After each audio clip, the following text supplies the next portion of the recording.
Bueno, vamos a pasar entonces a pulmón. Eh, este, Vamos a tratar de ir lo más rápido posible. Bueno, este es un paciente, vamos a ver, que tiene cerca de 50 años, tos seca, ¿sí? Era un exfumador, ¿sí? 2 cajas de cigarrillo al día por 25 años. Esto se califica como 50, ¿verdad? Paquetes año de cigarrillo. Pérdida de peso, dolor en emitoras izquierdo, ¿sí? Tratado con diversas terapias y luego ya viene el examen físico, una gran linfadenopatía supraclavicular derecha. ¿M? Este caso, de hecho, es un caso real, ¿verdad? Es un caso mío real, eh, que tuve el gusto de tratarle. Entonces, hay una imagen de consolidación en el lóbulo pulmonar izquierdo, mediastino ensanchado, y la tomografía revela una masa de 5 centímetros en el lóbulo inferior izquierdo. ¿M? ¿Dónde está el tumor primario? ¿M? Sí, derrame pleural izquierdo, ganglios mediastinales. Entonces, un paciente que tenía un primario pulmonar, lóbulo inferior izquierdo, eh, ganglios mediastinales grosos, comprometidos, y digamos lo que habíamos visto en el examen físico, la linfadenopatía supraclavicular izquierda, derecha, perdón. Entonces se procede a la biopsia. ¿No? Se reseca el ganglio supraclavicular, ¿eh? Y justamente el diagnóstico viene con un adenocarcinoma, ¿no? Pobremente diferenciado, TTF positivo, NAPSIN A positivo, que son pruebas de inmunohistoquímica que confirman que se trata de un adenocarcinoma de origen pulmonar. Sí, el anticuerpo antitiroideo es positivo en tiroides y en adenocarcinomas pulmonares. Sí, la napsina A más es para pulmón. Entonces, eso confirma básicamente lo que ya se veía en la clínica, el tumor primario en pulmón izquierdo. Y bueno, un paciente exfumador, gran fumador, ¿verdad? Como saben, la etiología del cáncer de pulmón está muy ligada al tabaco, ¿sí? La gran mayoría de los casos de fumadores. Hay también, sin embargo, cada vez vemos más también casos de no fumadores, ¿sí? Otros carcinógenos ambientales que ven aquí, el asbesto es importante, recordar, es decir, personas que trabajan en barcos, plomerías, después de muchos años, y es sinergístico con el tabaco. ¿Mm? Y bueno, el tabaco con sus carcinógenos relacionados con la nicotina, que producen daño en el ADN. ¿Mm? Y vemos aquí la histología, ¿sí? Donde normalmente el cáncer de pulmón se divide en cáncer de pulmón a no células pequeñas, que es la gran mayoría, y el cáncer de pulmón a células pequeñas, que es totalmente otro diagnóstico. ¿Mm? Los dos relacionados con el tabaco, ¿sí? Las dos clases. Acá en nuestro caso, que estamos viendo, se trata de un adenocarcinoma. El adenocarcinoma está dentro de los cánceres pulmonares a no células pequeñas, junto con el epidermoide, el de células grandes. ¿Eh? Entonces son todos no células pequeñas, ¿sí? Son los más comunes, entonces vamos a hablar de ahora más sobre no células pequeñas en general, adenocarcinomas, epidermoides, células grandes, ¿sí? Y al final vamos a tocar un poquito células pequeñas, ¿sí? Es el cáncer, digamos, mundialmente con más mortalidad. En Paraguay ocupa también uno de los primeros puestos, así que es muy importante entender sobre cáncer de pulmón, con sus síntomas que ya conocemos, los síndromes paraneoplásicos que pueden acompañar a los cánceres pulmonares. Aprovechando que estamos hablando de cáncer de pulmón, tocamos los síndromes paraneoplásicos, que son básicamente son síntomas que presentan los pacientes que acompañan, por eso dice paraneoplásicos, que acompañan a las neoplasias, a las enfermedades malignas, ¿sí? Hay muchas clases de síndromes paraneoplásicos. Quizá el síndrome paraneoplásico más común es el de la hipercoagulabilidad que llamamos, en general, ¿sí? Normalmente casi todos los cánceres, ¿verdad? Están acompañados con una hipercoagulabilidad, o sea, los pacientes pueden presentar trombosis venosas profundas normalmente, usualmente en miembros inferiores, pero puede también ser en otras venas más centrales, como las pulmonares o abdominales, ¿sí? Eso acompaña a tumores en general, ¿verdad? Típico de próstata y tumores como páncreas o estómago, ¿sí? La hipercoagulabilidad, ¿verdad? Pero realmente cualquier tipo de tumor tiene eso. Ahora, acá estamos viendo los síndromes propios de los cánceres pulmonares, ¿sí? Si vamos al squamous, ¿verdad? Al cáncer de pulmón epidermoide, ¿verdad? Vemos que como los tumores epidermoides secretan el péptido relacionado con la PTH, tenemos hipercalcemia. Cuando hablamos de adenocarcinomas, podemos ver esta osteoartropatía hipertrófica que, a ver un poco, en la sintomatología, como que se dice el síndrome de los dedos en palillo de tambor, por ejemplo, son un caso puede ser en la rodilla también, es por hipoxia, ¿verdad? Y afección de las articulaciones con engrosamiento de las mismas y demás, ¿verdad? En inglés se dice clubbing, ¿verdad? ¿verdad? Dedos en palillo de tambor. Eh, carcinoma de células pequeñas es el que se caracteriza, ¿verdad? Si uno se fija todo el espectro de enfermedades malignas, el cáncer de pulmón a células pequeñas, que es un cáncer de origen neuroendocrino, como los carcinoides, entonces son tumores que por sí secretan muchas sustancias y hormonas y demás, ¿verdad? Entonces es por eso que vemos la mayor cantidad de problemas paraneoplásicos en células pequeñas, ¿eh? El más común, el síndrome de secreción inapropiada de ADH con hiponatremia, muy común como presentación de células pequeñas, ¿sí? También puede haber un síndrome cushingoide, o este otro es común también, Eaton-Lambert, que es como la miastenia gravis, la debilidad muscular pronunciada, ¿sí? Solo que a diferencia de la miastenia, el Eaton-Lambert mejora a medida que pasan las horas del día. La miastenia empeora, ¿verdad? Entonces, el Eaton-Lambert, uno amanece muy cansado, que no puede mover ni un músculo, ¿verdad? Eaton-Lambert con células pequeñas. Y después los síndromes de encefalopatías que acompañan también a varios cánceres, el más común, células pequeñas. Entonces, todos estos síndromes que acompañan a los cánceres pulmonares que usualmente revierten una vez que uno trata el tumor primario, ¿sí? Entonces, eso es importante de saber con los síndromes paraneoplásicos que pueden ser reversibles. ¿Eh? Usualmente son reversibles con el tratamiento. Entonces, cánceres de pulmones, cuando uno piensa digamos, en cirugía, ¿verdad? Como es en no células pequeñas, ¿sí? Adenocarcinomas, epidermoides y demás, ¿verdad? Uno siempre dice, bueno, pero ¿es operable o no es operable? ¿O está localmente avanzado? Entonces se prefiere la estadificación con un PET scan, ¿sí? La tomografía con emisión de positrones, que ya habíamos hablado antes, se trata de un test de medicina nuclear con azúcar radioactiva, ¿sí? Entonces se ve si hay captación en algunos ganglios o órganos lejanos, ¿sí? Para estadificar bien al paciente. Um, la estadificación tiene su importancia con los ganglios mediastinales, que son los ganglios que drenan usualmente a los tumores pulmonares.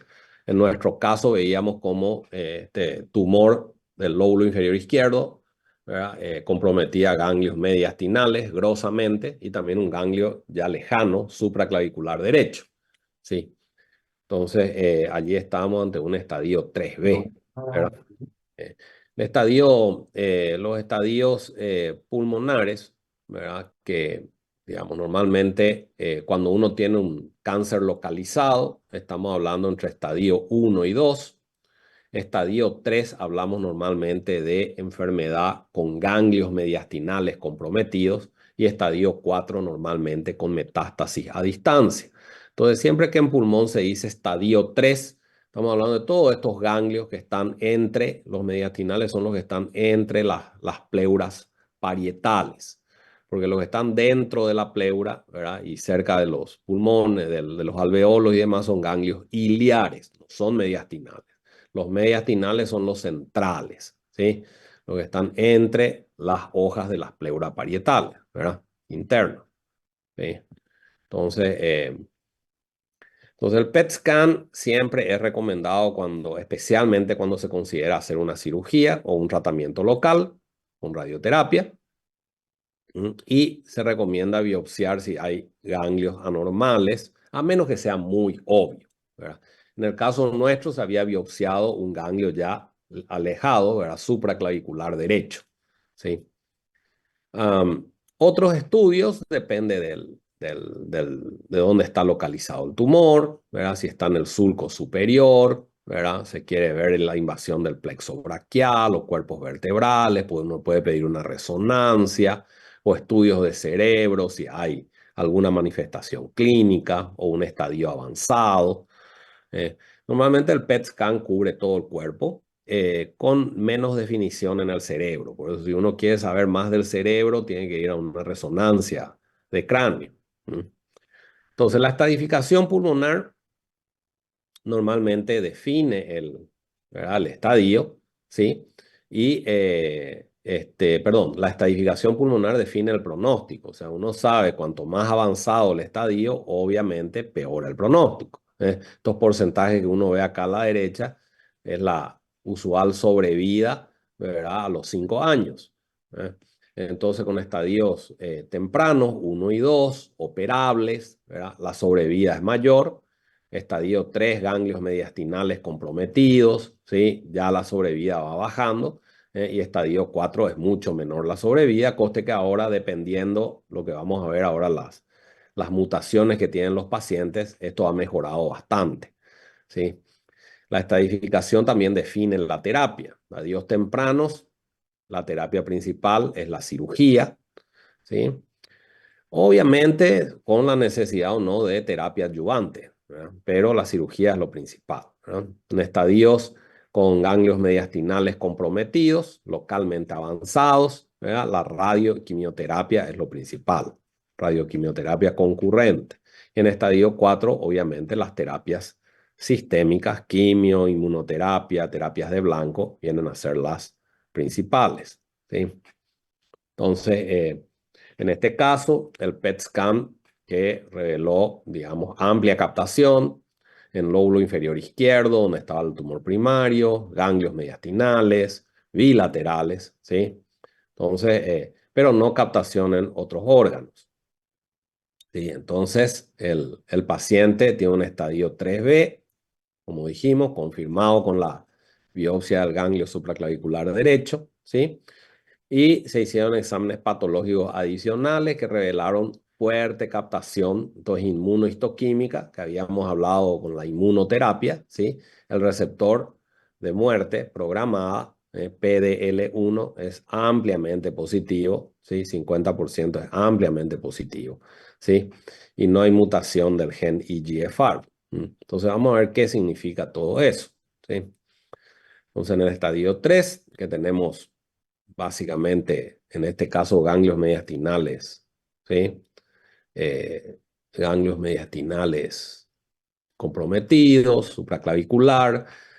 Cuando tenemos una enfermedad localmente avanzada en pulmón, lo principal es hacer radioquimioterapia concurrente, ¿sí? Al mismo tiempo, con la adición de inmunoterapia de acuerdo al tipo de tumor, ¿sí? Hoy en día la inmunoterapia es prácticamente indicada post-quimio-radioterapia pulmonar en estadios localmente avanzados. Hay una ventaja en la sobrevida y en la cura con la inmunoterapia en estadios localmente avanzados, ¿sí?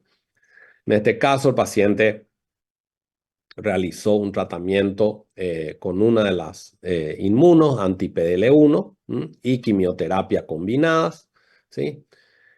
con reacciones autoinmunes en la piel que fueron muy marcadas en este paciente, llegando hasta el punto de tener como una piel de lagarto, ¿verdad? De cocodrilo, ¿verdad? En muchas partes del cuerpo. Fue impresionante la reacción autoinmune cutánea que tuvo este paciente, ¿verdad?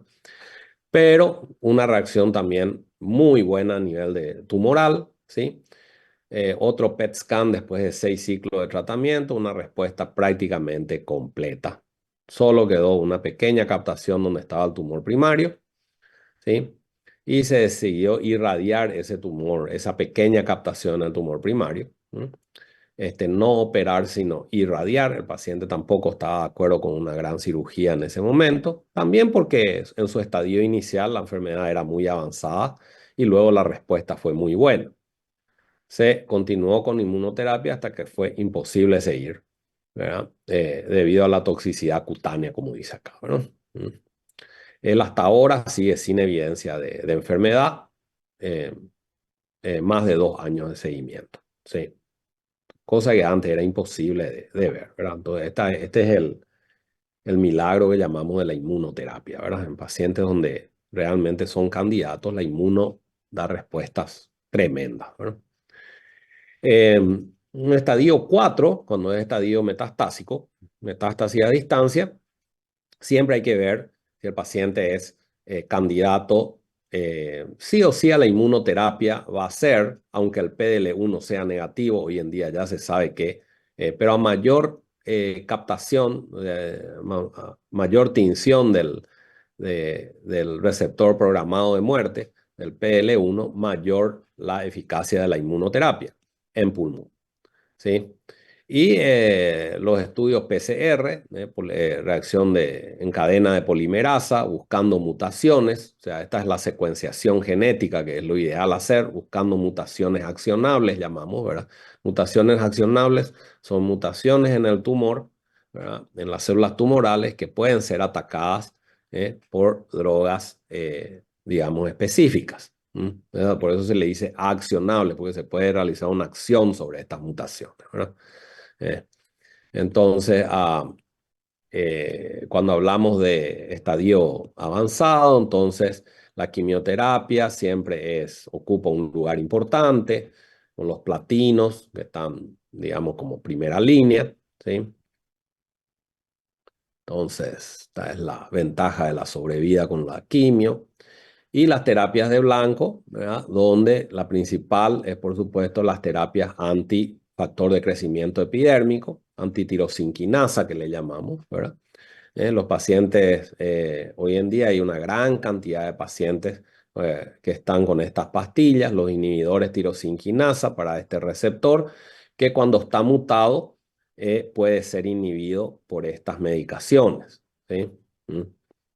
Entonces, vemos acá las mutaciones que hoy en día se detectan en cánceres de pulmón, ¿sí? Donde el EGFR ocupa una importante cantidad, cerca del 20%, ¿sí? Así como también hay otras mutaciones, como ustedes ven acá, accionables, ¿verdad? La gran mayoría con pastillas, otras como el HER2 con terapias subcutáneas o intravenosas. De todos modos, hay una gran cantidad de mutaciones que uno puede accionar, que son todas estas que están con colores, ¿verdad? Carras en su gran parte no se puede todavía accionar, si bien ya hay un subtipo que es atacable, un tipo de mutación que se puede atacar, ¿verdad? Y por supuesto hay una gran cantidad de pacientes donde no hay mutación que sea detectable o atacable. Entonces, todavía tenemos mucho trabajo, pero bueno, aquí ya entró la inmunoterapia y la quimioterapia y demás, ¿verdad? Entonces, esta es la principal, digamos, el ERB1, ¿verdad? El receptor de factor epidérmico tipo 1, es el que normalmente está mutado en su porción tirosinquinasa en nuestros carcinomas pulmonares. ¿Se acuerdan que el HER2 está acá al lado, ¿verdad? Que es de la misma familia, es el amplificado en cáncer de mama. Entonces, en mama nosotros vemos que este ERB2 está amplificado. ¿Qué significa amplificado genéticamente? Que va a tener muchos receptores, no está mutado, sino que en vez de tener, no sé, para dar un número, 100 receptores en la membrana citoplasmática, tiene 1000 receptores, ¿verdad? En el caso de pulmón, no es eso, no es una amplificación génica, sino es una mutación en su porción tirosinquinasa que hace que estos receptores no necesiten del ligando que está acá arriba, sino que ya son activos de por sí. Entonces, la mutación tirosinquinasa es muy importante, ¿sí? Ese factor de crecimiento, ¿verdad? El EGFR, ¿verdad? Este receptor de factor de crecimiento, entonces se vuelve súper activo, se dimeriza, ¿verdad? Y lleva principalmente a la activación de la vía RAS-RAF-MEK, ¿verdad? ERK, que es proproliferativa, y de la PI3K-AKT-mTOR, ¿verdad? Que es también proproliferativa, pero también es anti-apoptótica, ¿sí? Entonces, está la vía EGFR. Y si uno va a las mutaciones que tiene este receptor, como les había dicho, es normalmente en la porción tirosinquinasa, ¿sí? Su porción tirosinquinasa es donde vemos la gran mayoría de las mutaciones. Hay muchos tipos de mutaciones y otra vez todas estas mutaciones en el exón 18, 19, 20, 21 llevan otra vez una terapia. Hay pastillas que andan más para las mutaciones de un exón para otro exón, ¿verdad? Etcétera. Entonces es bastante complejo. Pero básicamente lo que tienen que saber es que estas mutaciones, si encontramos a un paciente con cáncer de pulmón, hacemos el estudio de la mutación EGFR y vemos que tiene una mutación ¿eh? en ese receptor, en su porción tirosinquinasa, pueden recibir una pastilla que les va a beneficiar muchísimo, ¿sí? Antiangiogénicos tienen un rol también en pulmón, pero no me voy a ir demasiado aquí, ya hablamos de eso en otra clase, ¿ya? Y la inmunoterapia que habíamos hablado en la clase pasada, son exactamente prácticamente las mismas drogas de melanoma, así que no me voy a quedar otra vez expandiendo sobre esto, pueden mirar después, las anti-PDL1, PD1, PDL1, ¿sí? Que son las principales en pulmón, ¿sí? Acá están los estudios y demás. Bueno. Pasando a los estadios tempranos de pulmón, donde habíamos dicho que la cirugía es lo principal, el tratamiento primario es la cirugía, preferiblemente con lobectomías antes que neumonectomías, ¿sí? Y extirpación de ganglios mediastinales. ¿eh? Entonces, por supuesto, hay que hacer una espirometría antes, ver si va a tener el paciente una reserva pulmonar adecuada, ¿sí? Y luego de la cirugía, la quimioterapia adyuvante, ¿verdad? Cuando el tumor tiene un cierto tamaño, ¿sí? O hay ganglios linfáticos comprometidos, se usan 4 ciclos de quimioterapia normalmente adyuvante, ¿sí? También se podría usar, si tiene mutación positiva para el EGFR, como habíamos hablado, en vez de quimioterapia, hoy en día ya se puede usar uno de los antitirosinquinasa, una de las pastillas, ¿sí? Que normalmente se toma por un año en ese tipo de pacientes, ¿sí? Post cirugía estamos hablando, ¿sí? Entonces, se evalúa, como les digo, las mutaciones, ¿verdad? Lo de la inmunoterapia, el PDL1, ¿sí? Pudiendo agregarse a la quimio la inmunoterapia eh, o usar simplemente el osimertinib, ¿verdad? En vez de la inmunoterapia, si es que el EGFR está mutado en su porción tirosinquinasa, ¿sí? El osimertinib es uno de los antitirosinquinasa. ¿Ven cómo termina en NIB, ¿verdad? Cuando terminan en NIB, normalmente son antitirosinquinasa, son moléculas pequeñas, y cuando terminan en MAP, normalmente son moléculas grandes, en este caso es un anticuerpo monoclonal, ¿sí? Monoclonal antibody, ¿verdad? Que es inmunoterapia porque es un anticuerpo que neutraliza al PDL1, ¿sí? Entonces, ven ahí la diferencia. Entonces, hoy en día no es que se opera y ya está, sino que normalmente se usa una terapia postquirúrgica para nuestros pacientes con cáncer de pulmón. Entonces, la cirugía, ¿sí? Que lo usual es llegar a la lobectomía, en este caso, una lobectomía superior derecha, si el paciente tiene una enfermedad. En el caso que habíamos hablado recién era un caso ya muy avanzado, por eso la cirugía no fue considerada de forma primaria, ¿sí? Pero en los casos donde es un tumor localizado, el PET scan es negativo en otros lugares, se procede normalmente a la lobectomía o a la neumonectomía si es que es un tumor central, ¿verdad? Eh, y bueno, eso para terminar con no células pequeñas, adenocarcinomas, epidermoides, células grandes, ¿sí? ¿Se entendió entonces? Estadios tempranos, cirugía con terapia adyuvante, estadios localmente avanzados con comprometimiento mediastinal, usualmente radioquimioterapia, con el agregado de inmunoterapia o terapias de blanco, de acuerdo al tipo de tumor. Y estadios 4, sí, ya quimio, inmunoterapia, terapias de blanco, de acuerdo al tipo de tumor nuevamente. Siempre pidiendo las mutaciones para ver si podemos usar, digamos, alguna pastilla y demás, ¿verdad?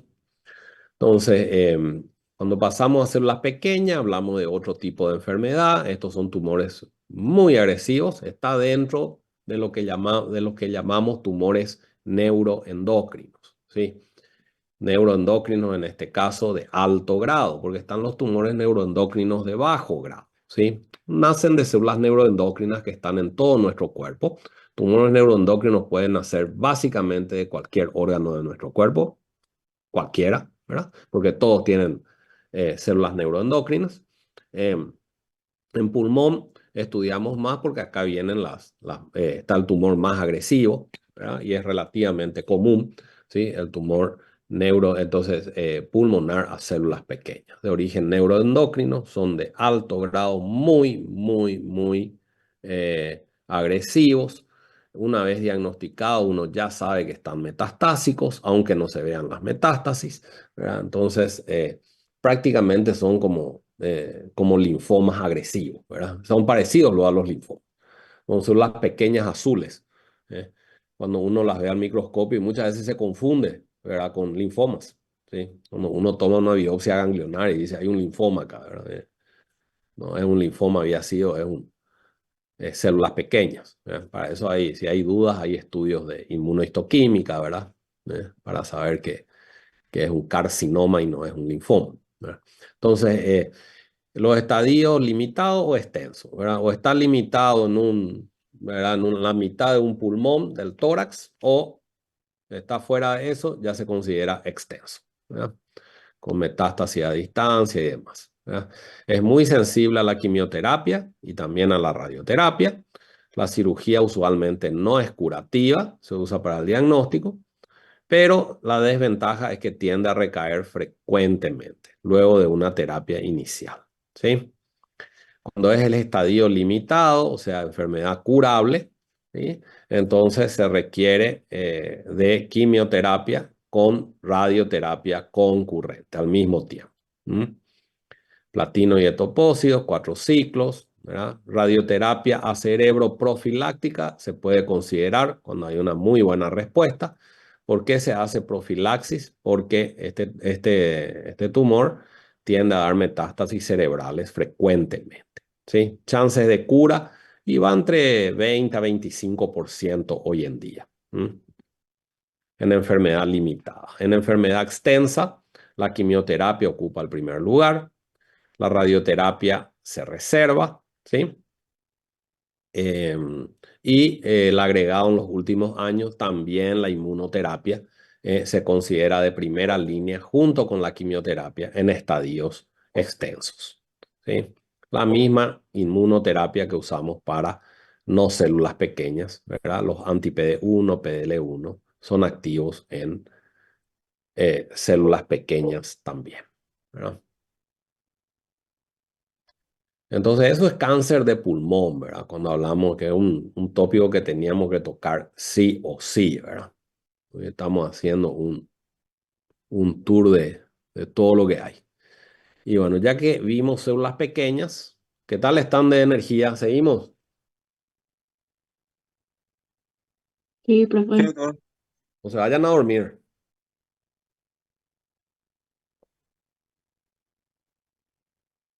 Realmente, este, realmente pulmón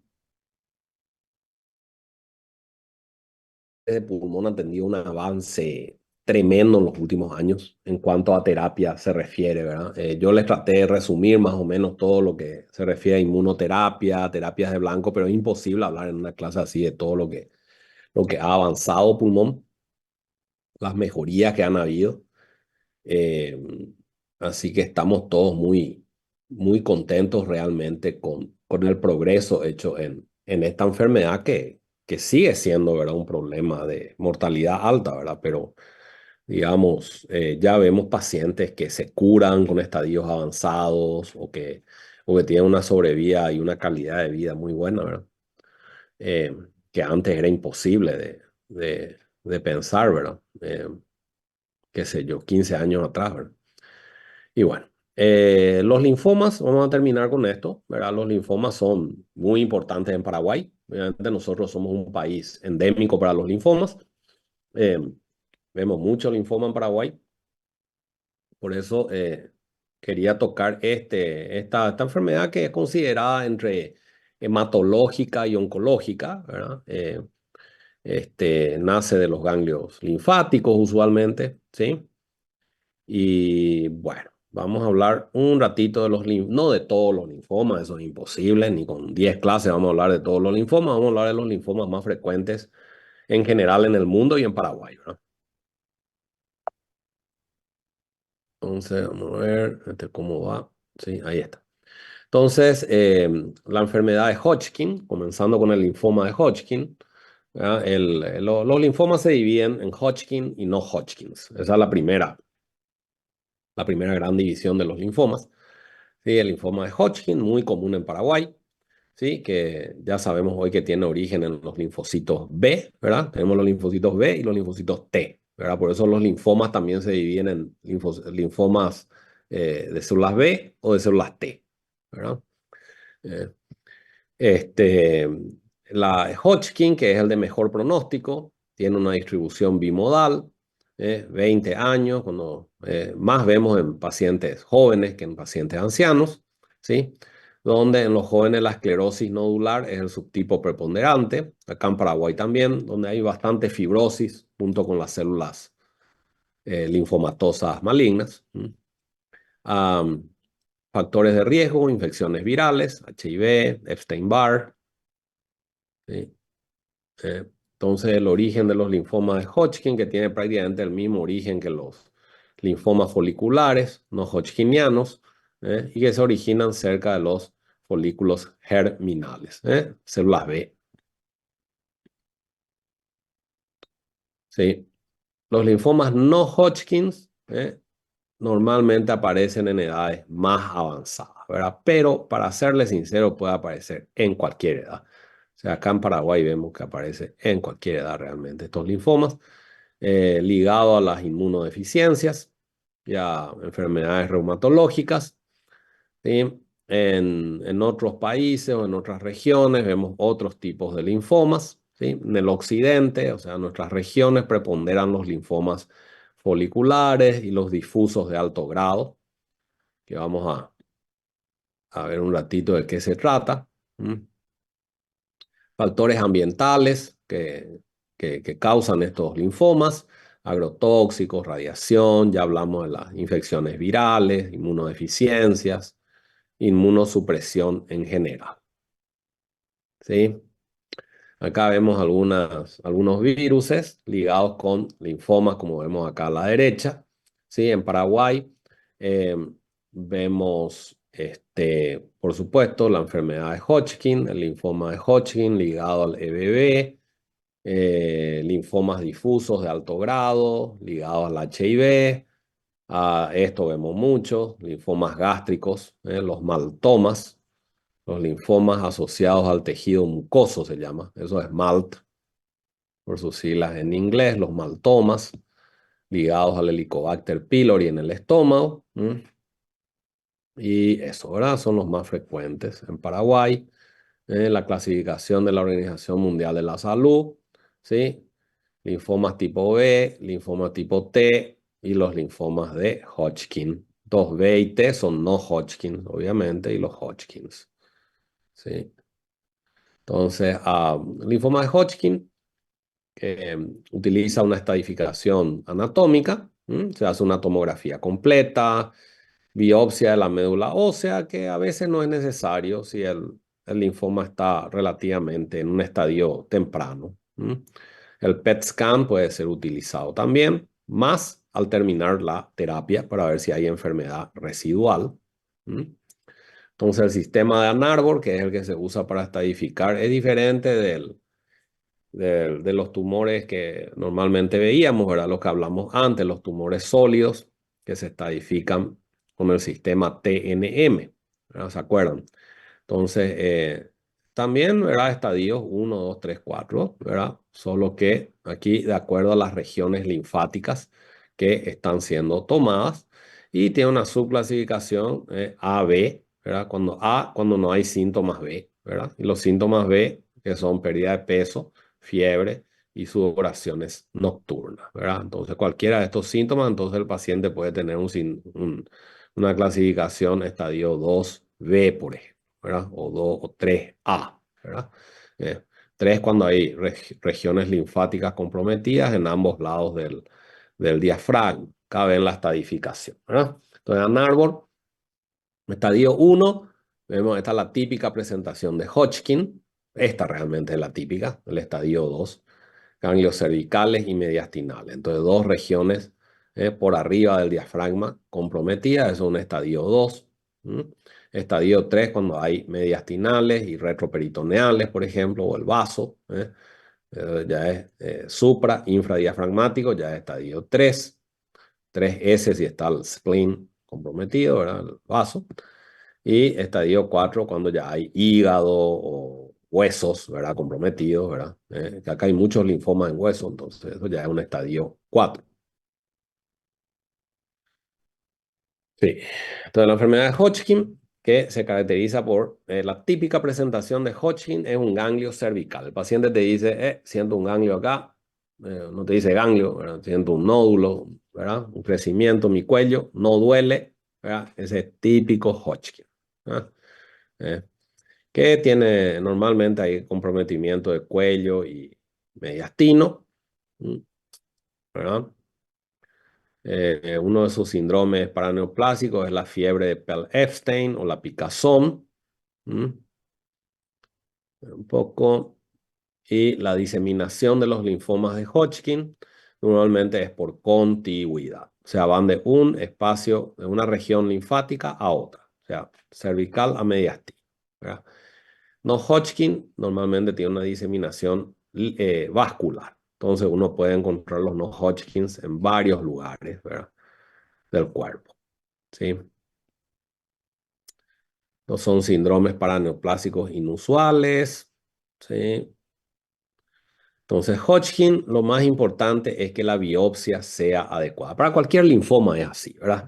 No basta una punción, ¿sí? Tiene que sacarse un ganglio entero, un ganglio completo, estudiarlo bien, buscarle a las células de Rett-Steinberg, ¿verdad? Que son las típicas de patognomónicas de la enfermedad de Hodgkin, núcleo bilobulado, eh, nucleolo ojos de búho, grandes, CD15 positivo, CD30 positivo, y rodeado de un infiltrado pleomórfico. Entonces, sí, eso confunde muchas veces, ¿verdad? Que hay demasiado infiltrado de linfocitos polimorfos, eosinófilos, y no se ven tanto las células de Red stem. Entonces, puede confundir ese infiltrado. Entonces, acá están los subtipos histológicos. Entonces acá ven la célula de Rett-Steinberg, en el medio de un infiltrado, ¿verdad? En este caso acá al lado hay mucho más células de Rett-Steinberg, entonces es más fácil de diagnosticar. Entonces por eso es importante el buen material, quitar todo el ganglio y examinarlo bien. Sí, tanto para Hodgkin como no Hodgkin siempre se recomienda no una punción, sino retirar un ganglio, ¿sí? O dos ganglios, ¿verdad? Entonces, la cura es alta en Hodgkin, enfermedad localizada, se trata con quimioterapia reducida y radioterapia solamente a los sitios comprometidos, dosis bajas también. ¿Verdad? ¿Por qué todo esto reducido, dosis baja? Pues acuérdense que son pacientes jóvenes y que si uno hace dosis altas pueden tener cánceres secundarios o leucemias secundarias, a la quimio o a la radio. Entonces uno no quiere que eso suceda, ¿verdad?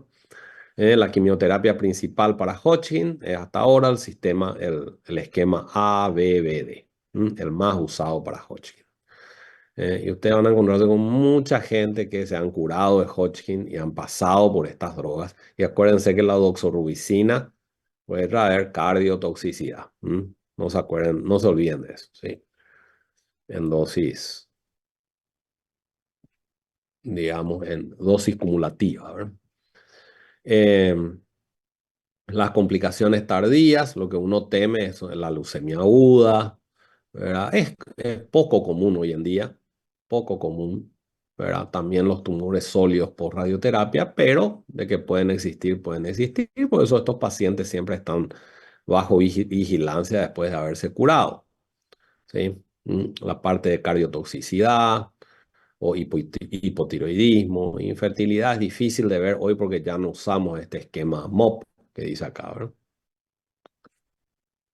Sí. Linfoma no Hodgkin, diferente, ¿verdad? Se evalúa, se estadifica nuevamente, un PET scan, ¿verdad? Que es de mucha ayuda para ver dónde están los ganglios comprometidos, si hay médula ósea comprometida o no, ¿sí? La LDH, la beta 2 microglobulina, esto es importante, estableciendo el pronóstico que es establecido no solamente por la estadificación, como es en Hodgkin, sino también por el índice pronóstico internacional. Ese índice mide no solamente la estadificación, que es lo que ustedes ven acá, el ANARBOR, ¿verdad? Sino también la edad, la LDH, el estado funcional del paciente, cuántos sitios comprometidos hay. Cuanto mayor es el IPI, obviamente la sobrevida es menor. ¿Verdad? La edad es importante. Más edad, menos sobrevida. ¿Sí? Más edad, menos sobrevida. Acá está el origen de los linfomas. La mayoría de los linfomas no hodgkinianos son tipo B y se pueden originar en distintas partes ¿verdad? Del ganglio linfático, ya sea en los centros germinales o en la zona marginal o en la zona del manto, de donde vienen las células ¿verdad? Los linfomas del manto. Entonces vemos acá diferentes orígenes, ¿verdad? De los linfomas. Finalmente lo que importa no es el origen, sino qué tipo de linfoma es. Sí. Estos linfomas pueden tener anormalidades, bueno, siempre cualquier enfermedad, llamémosle neoplásica, cancerígena, tiene anormalidades cromosómicas, ¿verdad? Mutaciones y demás. Acá vemos traslocaciones en muchos linfomas. Eh, Esto no es muy importante a la hora de tomar decisiones terapéuticas todavía.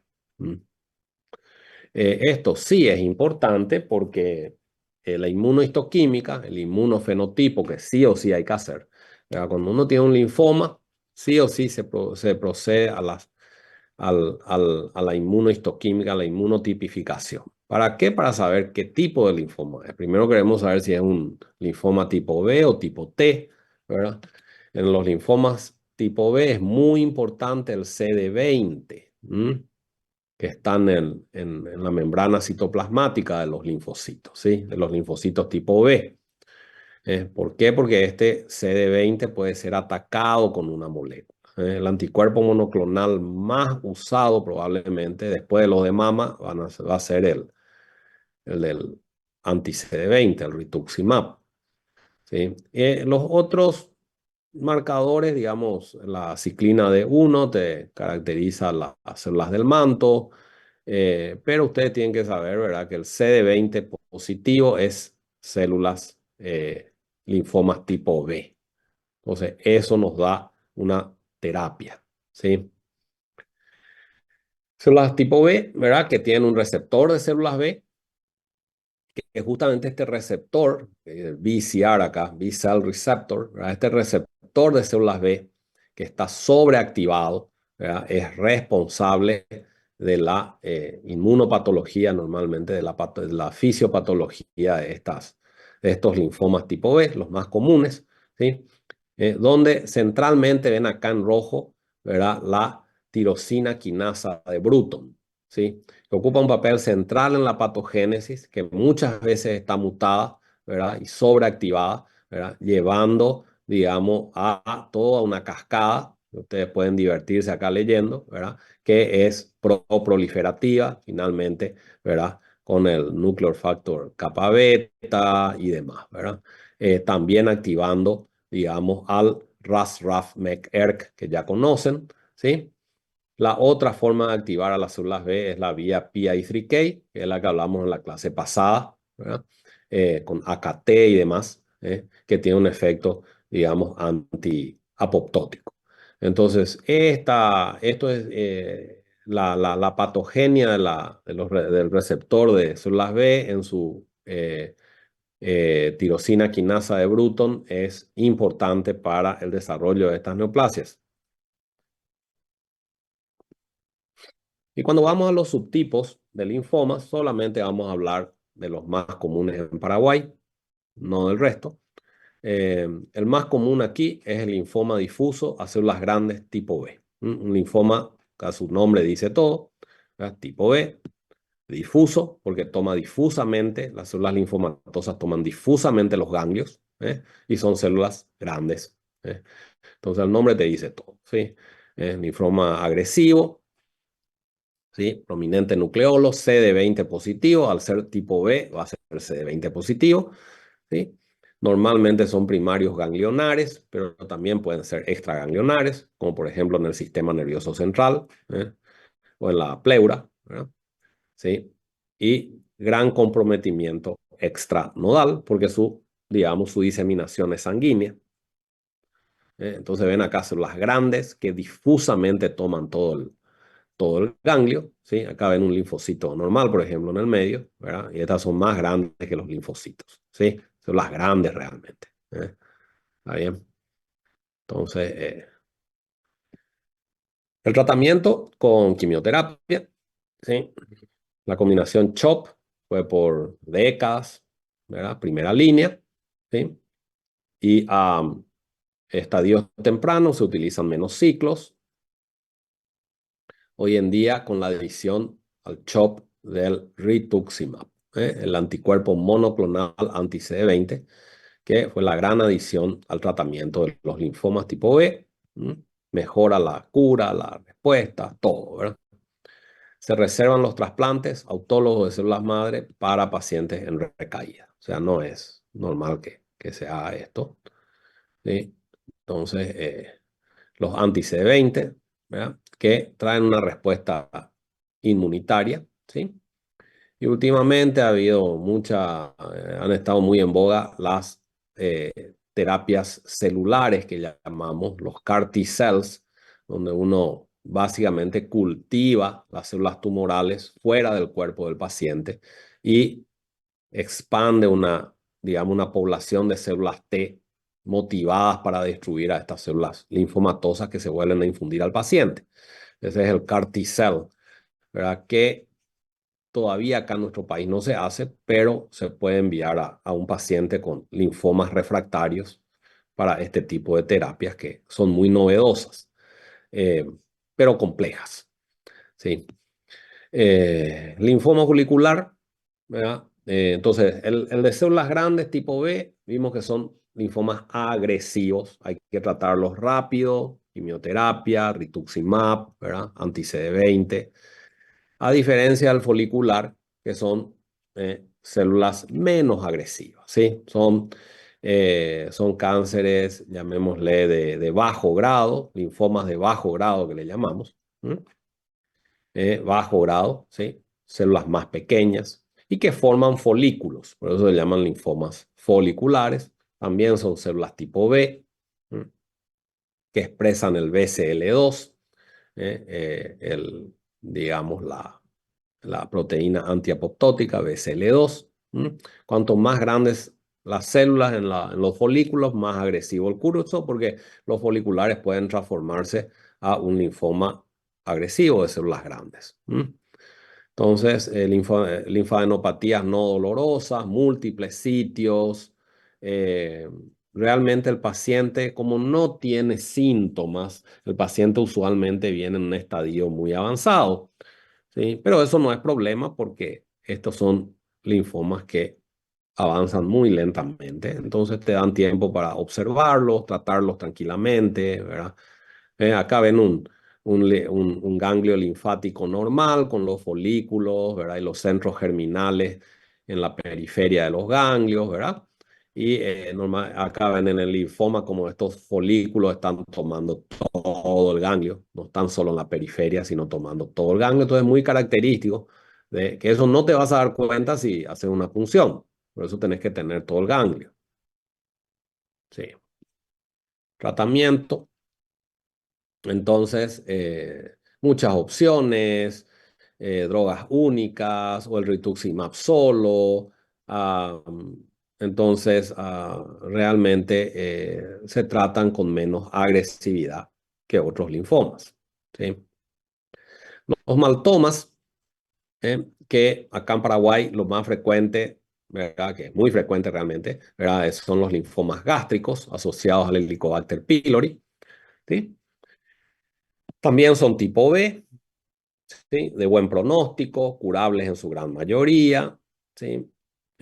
Terapia local, con radioterapia o cirugía menos frecuente, ¿sí? Normalmente uno quiere conservar el estómago, entonces hace un tratamiento con quimioterapia corta o radioterapia también de dosis baja para conservar el estómago y no tener la morbilidad, ¿verdad? Y por supuesto erradicar al Helicobacter pylori, que es muy importante. Cuando el estadio es muy temprano, cuando es muy incipiente el linfoma, el maltoma gástrico, a veces erradicando a la bacteria ya remite la enfermedad.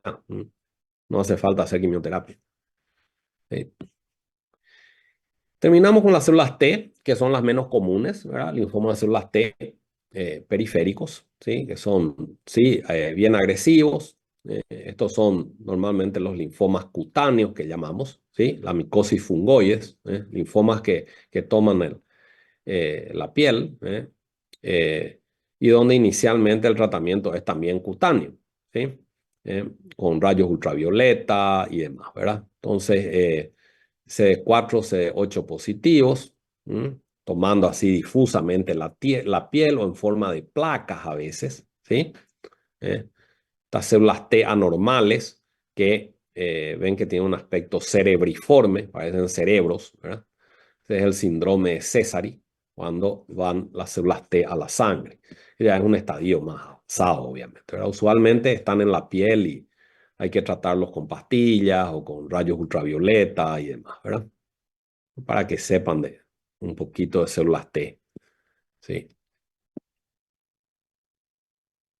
Entonces con esto terminamos, ¿verdad? Yo creo que hasta aquí vamos a ir. Hay otros temas que, digamos, que quedaron en suspenso, pero los más importantes yo creo que ya cubrimos con esto. Y hasta aquí iría, digamos, para el parcial que sigue, ¿sí? Entonces, hasta estas clases que vimos hoy. No Doctor, sé si ¿vos vas a hay... estar subiendo las clases Sí, al aula voy a virtual? subir hoy mismo subo todas las Ok, clases. Algunas de ellas ya tienen como estas tres últimas, ¿verdad? Pero sí, les voy a subir las otras que no subí todavía, sí. Tengo que hacer sí o sí eso. dale, gracias, doctor. Sí, em, sí, ese es un tema. Y bueno, no sé si los grupos están listos, ¿verdad? Sí, Para profe. iniciar, ¿no? Vamos para adelante.